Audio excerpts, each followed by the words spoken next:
muطarif ibnu cabdillaahi shakhiir taabicigii la odhan jiray ayaa waxaa soo agmaray nin markaa madaxdii dambe ka mido oo aad ay uga muuqato isweyniye ay ka muuqato nooc min atabakhtur uu ku jiro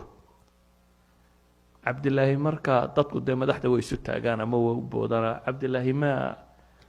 muطaraf ibnu cabdallah ninkan uma aaba yeelin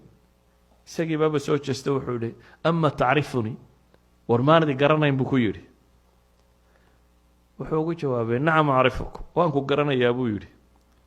waan ku garanayaayo markii horena meni yaroo layska maydho baad ahaan jirtay buu yidhi marka dambena bakti dirxigu cunaabaad noqonaysaa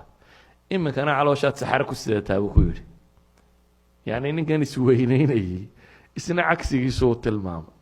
wuxuu yidhi maadi garanaynin waan ku garanayaa buu leeyay oo xaaladaadu intan kama suushid inaad mani yar ahayd iyo qof bini aadamoo nooloo saxaradiisa sita inaad tahay iyo qof dhintay oo mayda inaad tahay intaasunbaad u dhaxaysaa saanaan kuu garanayaa buu leeyay qof reer nebi aadama inaad tahay weliba wuxuu u raaciyey waxaa aada u yaab badan buu yidhi reer nebi aadam siduu u kibrayo isagoo 2 goor kaadi mareen soo maray buu leeyay marka horena manidii aabbihii ahaa marka dambena hooyadii uu mushay 2 goor adoo kaadi mareen ka soo baxay buu leeyay inaad kibirtaa bini aadamka uma cunto tabuu tilmaamaya